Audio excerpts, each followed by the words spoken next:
What happens when one of Hollywood's most unpredictable comedy legends sits down with one of daytime television's sharpest voices, and a simple question about his career turns into an explosive battle that nobody saw coming?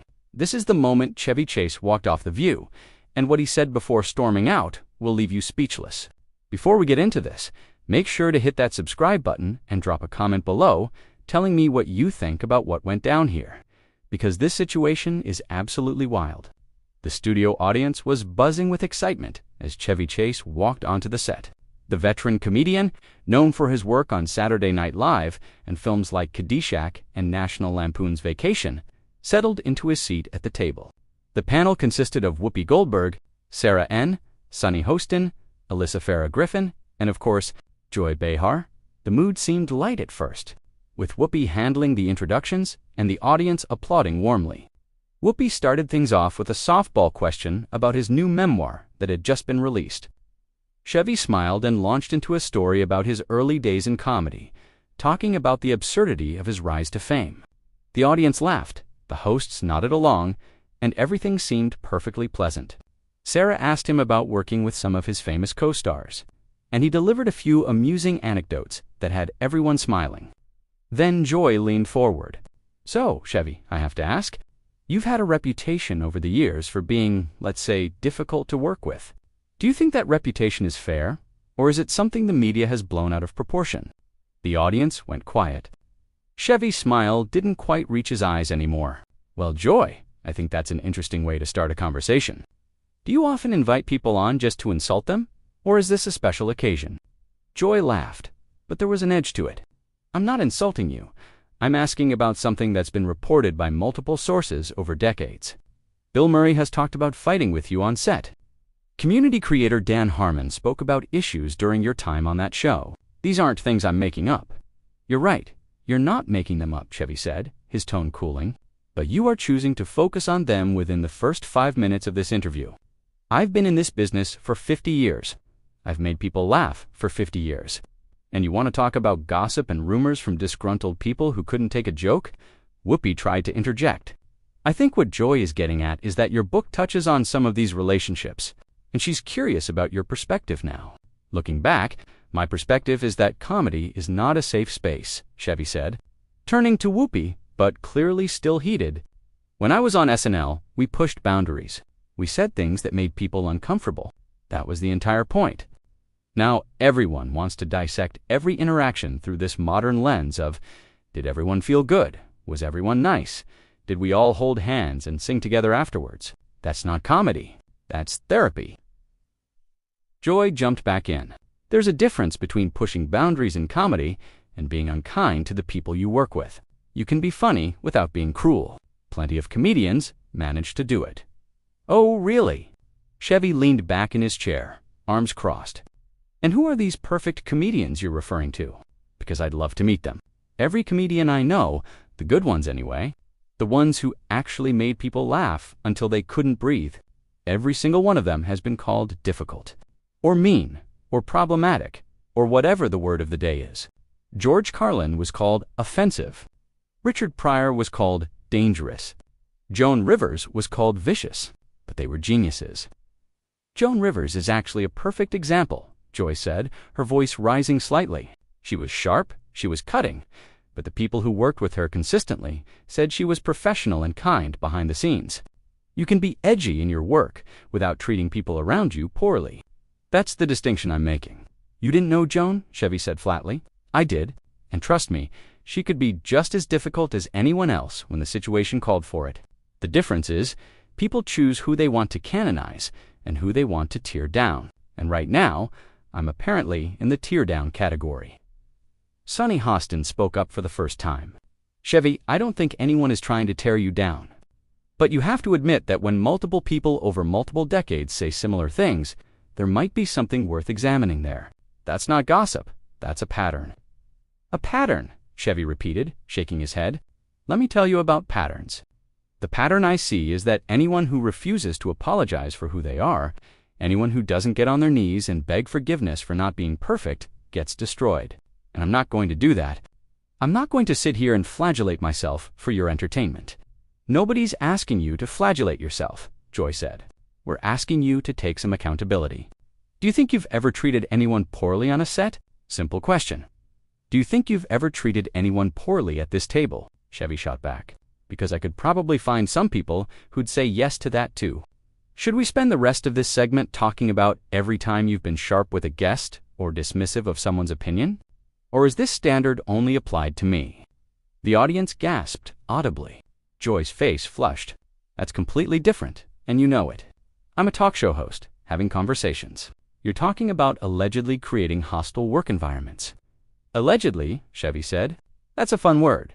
Real courageous of you to bring up allegations. Why don't we talk about the work? Why don't we talk about the fact that Caddyshack is still considered one of the greatest comedies ever made? Why don't we talk about the vacation movies that people still watch with their families every holiday season? Why don't we talk about the fact that I helped build Saturday Night Live into what it became? No, let's talk about whether I was nice enough in rehearsal 40 years ago. Alyssa Farah Griffin tried to calm things down. I think we can acknowledge both things, right? You've made incredible contributions to comedy. And maybe there were also moments where things could have been handled differently. Both things can be true. But that's not what this is about, is it? Chevy said, looking directly at Joy. This is about you wanting me to grovel. This is about you wanting a moment where Chevy Chase admits he was wrong. He was terrible, he's sorry, he's learned, he's grown. Whatever the script is that everyone expects now. And I'm telling you, that's not happening. Joy leaned forward even more, her voice steady but intense. I don't want you to grovel, Chevy. I want you to be honest. Can you sit there and honestly tell me you have no regrets about how you've treated people throughout your career? The silence that followed felt like it lasted an eternity. Chevy stared at Joy for a long moment, and when he finally spoke, his voice was quiet but cutting. Of course I have regrets. Everyone has regrets. But my regrets are mine. They're personal, and they're none of your business. What I'm not going to do is perform contrition for you and this audience like some kind of trained seal, because you've decided that's what I owe you. I don't owe you anything. You're deflecting, Joy said immediately. This is exactly what people talk about when they say, you're difficult. You can't just have a straightforward conversation. Everything becomes an attack. Everything becomes defensive. I'm defensive because I'm being attacked, Chevy said, his voice rising now. You brought me on this show under the pretense of discussing my book, my career, my life in comedy. And within minutes, you turned it into an interrogation about my character. How exactly did you expect me to react? Should I be thanking you? Whoopi tried again to redirect. Okay, let's take a breath here. Chevy, your book does talk about some conflicts you've had. Can we focus on what you wrote about SNL and your time there? You've said that period was both the best and worst time of your life. Can you expand on that? I can, but I don't think Joy wants to hear it, Chevy said. Still looking at Joy, I think Joy has already made up her mind about who I am based on articles she's read and stories she's heard secondhand. Why would my actual perspective matter at this point? Your perspective does matter, Joy insisted. That's why I'm asking these questions. But you're acting like any criticism or any question about your past is some kind of personal vendetta. It's not. It's journalism. It's having a real conversation instead of just lobbing softball questions and pretending everything is wonderful. Journalism, Chevy laughed bitterly. Is that what we're calling this? Because it feels a lot more like a hit piece disguised as an interview. And you know what the funny thing is? I actually respect you, Joy. I think you're smart. I think you're quick. I think you don't take garbage from anyone. But right now, you're doing exactly what you accuse me of doing. You're being cruel and calling it honesty. The audience was completely silent now, the tension in the studio palpable. Sarah Ann looked uncomfortable, glancing between Chevy and Joy like she was watching a car crash in slow motion. Joy's expression hardened. I'm not being cruel. I'm being direct. And if you can't handle direct questions about your own history, maybe you shouldn't be promoting a memoir that discusses that history. You can't write about your life and then get upset when people want to talk about what you wrote. I'm not upset about talking about what I wrote, Chevy said through gritted teeth. I'm upset about your tone, your approach, and your clear agenda coming into this. You didn't read my book wanting to understand me. You read it looking for ammunition. There's a difference, Sonny jumped in. Chevy, I've read your book, and I actually found a lot of it really thoughtful. You talk about your childhood, your struggles, your complicated relationship with your father. But you also gloss over a lot of the professional conflicts pretty quickly. Why do you think that is? Chevy turned to Sunny, seeming slightly calmer when addressing her instead of Joy. Because those conflicts are complicated, and they involve other people who have their own versions of events. I'm not going to write 3 chapters about an argument I had with someone on set 30 years ago when I barely remember the details and they would probably tell the story completely differently. That's not glossing over. That's being responsible. But that's the problem, Joy interjected. You remember enough to know conflicts happened, but not enough to take any responsibility for them. That's convenient. You know what, Joy? Chevy's voice went cold. I've been in this business long enough to know what you're doing. You're trying to get a viral moment. You're trying to get me to lose my temper. So you can clip this and put it online, and everyone can talk about how terrible Chevy Chase is. And the sad thing is, I'm probably giving you exactly what you want right now. If that's what you think this is about, you're more paranoid than I thought, Joy said. I'm asking you legitimate questions that any interviewer would ask. The fact that you're this bothered by them says more about you than it does about me. I'm bothered because you're being disrespectful, Chevy said. There's a way to ask hard questions with some dignity and grace. And then there's this. You're not Barbara Walters Joy. You're not even trying to understand where I'm coming from. You just want to score points. Don't tell me what kind of interviewer I am, Joy snapped. I've been doing this for decades, just like you've been doing comedy for decades. And in those decades, I've interviewed hundreds of people, some of whom I've disagreed with strongly, and I've managed to do it without being called disrespectful. Maybe the problem isn't how I'm asking the questions. Maybe it's that you don't like the questions themselves. Alyssa tried to mediate. I think maybe we're all getting a little heated here. Can we just take a step back? Chevy, what do you want people to take away from your book? What's the main message you're hoping readers get? Chevy didn't look at Alyssa. He kept his eyes on Joy. You really think you're the hero in this scenario, don't you? You think you're holding the powerful accountable, or whatever. But what you're actually doing is participating in the same kind of cruelty you claim to be against. You're just doing it with a smile and calling it an interview. That's absurd, Joy said. I've been nothing but professional with you. If you can't handle a tough interview, that's your problem, not mine. Professional, Chevy repeated. You ambushed me on live television with accusations framed as questions, and you're calling that professional. If I did this to you, if I invited you somewhere and then spent the entire time attacking your character based on things other people have said, you'd call me every name in the book. But because you're doing it with a panel around you and an audience watching, somehow it's acceptable. Whoopi raised her hands. Okay, gentlemen, ladies, everyone. I think we need to move on to another topic. Chevy, let's talk about your new projects. What are you working on next? But Chevy wasn't done. No, Whoopi, I appreciate what you're trying to do, but I'm not going to just move on like this didn't happen. Joy asked me if I have regrets, and I do. I regret coming on this show today. I regret thinking this would be a genuine conversation, and I regret not walking out the minute this started. The audience gasped again. Joy's eyes widened slightly, but she recovered quickly. Well, the door's right there if you want to leave. Nobody's forcing you to stay. Is that what you want? Chevy asked. You want me to walk out so you can spend the rest of the show talking about how you were right about me all along, because that seems like exactly the kind of thing you'd enjoy. I want you to either engage in this conversation honestly or admit that you can't, Joy said. Those are your options.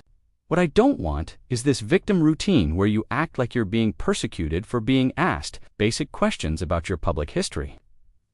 Victim routine, Chevy said, his jaw clenched. That's rich coming from someone who makes a living complaining about everything and everyone on national television. Do you ever look in the mirror and wonder if maybe, just maybe, you're part of the problem you claim to be fighting against? Excuse me? Joy's voice went up an octave. I am not the one with a reputation for making sets toxic. I am not the one multiple colleagues have spoken out about. Don't you dare try to turn this around on me. I'm not turning anything around, Chevy said. I'm pointing out the hypocrisy of someone who built a career on being acerbic and confrontational, lecturing me about being difficult. You want to talk about toxic? Let's talk about ambush interviews. Let's talk about building entire segments around tearing people down. Let's talk about the culture you've contributed to where nobody can have a human moment. Or make a mistake without being crucified for it, Sunny tried to interject. I think we're losing sight of the actual issues here. No, Sonny? I think we're finally seeing the actual issue, Chevy said, turning to her briefly before looking back at Joy. The issue is that people like Joy have created this environment where the only acceptable response to any criticism is immediate, total capitulation. Apologize, grovel, promise to do better, and maybe, you'll be forgiven until the next time someone decides to drag you. And I'm not going to participate in that anymore. I'm not going to sit here and let you dissect my entire life and career like I'm some kind of specimen in a lab, while you pretend it's all in the name of truth and accountability. Joy leaned back in her chair, a tight smile on her face. You know what I find fascinating, Chevy? You came on this show to promote your book, a book where you talk about your life, and now you're angry that we want to discuss your life. Do you see the contradiction there? Or is self-awareness not really your strong suit? That was the line that did it. Chevy's face went red. Self-awareness. You want to talk about self-awareness? You sit at this table every single day. You interrupt people, you shout over them, you mock them when they disagree with you, and you think that's enlightened discourse. You think that's brave? But it's not brave to attack someone when you've got backup and an audience cheering you on. That's easy. What's brave is admitting when you're wrong, and I haven't heard you admit that once in this entire conversation. I'm not wrong, Joy said firmly. I asked you legitimate questions about documented incidents involving your behavior. If those questions make you uncomfortable, that's something you need to deal with, not blame on me. Documented incidents, Chevy scoffed. You mean gossip? You mean stories from people who had their own axes to grind, their own careers to promote, their own narratives to sell. And you're treating all of that like it's gospel truth because it fits the story you want to tell about me. You decided who I was before I even walked through that door. Whoopi put her hand on the table. Chevy, I really think we should move forward. Let's talk about something else. Let's talk about comedy today, about what you think about the current landscape. But Joy wasn't backing down. No, Whoopi, he brought up an interesting point. He thinks I decided who he was before he got here. But Chevy, you've spent this entire interview proving every single thing that's been said about you. You've been defensive, you've been hostile, you've attacked me personally multiple times, and you haven't once genuinely answered a question. So if I had any preconceptions about you, you've done nothing but confirm them. Chevy stood up. The movement was sudden enough that Sarah N. actually flinched. The audience went completely silent, a hush falling over the studio that felt almost unnatural. You know what, Joy? You're right about one thing. I am proving something here today. I'm proving that I don't have to sit here and take this. I don't have to smile and nod while you insult me to my face and call it an interview. And I don't have to give you the satisfaction of watching me break down and apologize for things I either didn't do or don't remember the way you want me to remember them. Sit down? Chevy, Joy said, but there was something in her voice now, a hint of uncertainty. We're in the middle of a show. Then finish the show without me, Chevy said. He started removing his microphone, his hands shaking slightly, whether from anger or adrenaline. I'm sure you'll have plenty to say once I'm gone. You can spend the rest of the segment talking about what a terrible person I am, how I couldn't handle the heat, how this is exactly what everyone said would happen. Go ahead, I'm giving you permission. Whoopi stood up too. Chevy, please, let's just take a breath. We can talk about this during the commercial break. There's nothing to talk about, Whoopi, Chevy said, and his voice was calmer now, which somehow made it more intense. I came here thinking this was going to be a conversation. I thought I was going to talk about my work, my life, maybe make some people laugh. Instead, I got ambushed by someone who clearly has issues with me that have nothing to do with anything I've actually done to her personally, and I'm not going to reward that behavior by staying. Joy stood up now too. You are unbelievable. You can't even handle one tough interview. This is exactly the problem. You want everyone to treat you like you're some kind of comedy god who's above criticism. But the second someone pushes back even a little bit, you fall apart. I'm not falling apart, Chevy said. Finally, getting his microphone off and setting it on the table, I'm making a choice. I'm choosing not to engage with someone who isn't interested in a real conversation. You wanted a fight, Joy. You wanted drama. Well, congratulations. You got it. I hope it was worth it. Oh, don't play the martyr, Joy shot back. You're walking off because you can't defend yourself. Because when someone actually asks you to account for your behavior, You have nothing to say except attacks and deflections. Chevy paused, looking at Joy with something that might have been pity. You really believe that, don't you? You really think you're the reasonable one here? That's the saddest part of all of this. You've convinced yourself that cruelty is the same as honesty, that attacking people is the same as holding them accountable.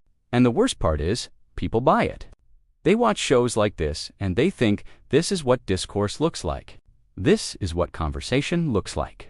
But it's not. It's just people screaming at each other for ratings. Sunny spoke up, her voice measured.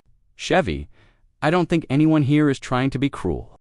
I think we're all just trying to have an honest discussion about complex topics. Can't we find some middle ground? Chevy looked at Sunny, and his expression softened just slightly. Sunny, I appreciate that you've tried to be fair throughout this, but there is no middle ground here. Joy doesn't want middle ground. She wants capitulation, and I'm too old and too tired to play that game anymore. This is ridiculous, Joy said, throwing her hands up. You're walking off a show because you got asked some hard questions. Do you know how many people would kill for this platform? Do you know how privileged you are to even be sitting here, and you're throwing a tantrum like a child? Call it whatever you want, Chevy said, starting to walk toward the edge of the set. Call it a tantrum, call it unprofessional, call it proof that everyone was right about me all along. I genuinely don't care anymore. What I care about is not spending another second being disrespected on national television by someone who thinks she's entitled to treat people however she wants, as long as she does it with a smile. Alyssa finally spoke up, her voice almost pleading. Chevy, please don't leave like this. I think we can still salvage this conversation. Can we start over? Can we reset and try again? Chevy stopped and turned back to look at the panel. For a moment, it seemed like he might actually be considering it. The audience held its breath. Even Joy seemed to be waiting to see what he would do. You know what the really sad thing is? Chevy said quietly, I actually had things I wanted to say today. I had stories I wanted to share. I had perspectives on comedy and creativity and what it means to try to make people laugh in a world that's increasingly hostile to that. But none of that matters now, does it? All anyone's going to remember from this is that Chevy Chase walked off the View. All anyone's going to talk about is this moment right here. And Joy, you knew that. You knew that from the second you asked that first question. You knew exactly what you were doing. Joy crossed her arms. What I was doing was my job. If you can't handle that, maybe you should stick to Twitter, where you can control the narrative and block anyone who disagrees with you. I don't have Twitter, Chevy said with a bitter laugh. But thank you for proving my point one more time. Even now, even as I'm literally walking away, you can't help yourself. You have to get one more jab in. You have to make sure everyone knows that you won, that you broke me, that you were right all along. Well, enjoy your victory. Joy, I hope it keeps you warm at night. Whoopi made one last attempt. Chevy, as someone who's known you for years, I'm asking you, please sit back down. We can work through this. Chevy looked at Whoopi, and there was genuine regret in his eyes. Whoopi, you're a class act. You always have been. But I can't do this.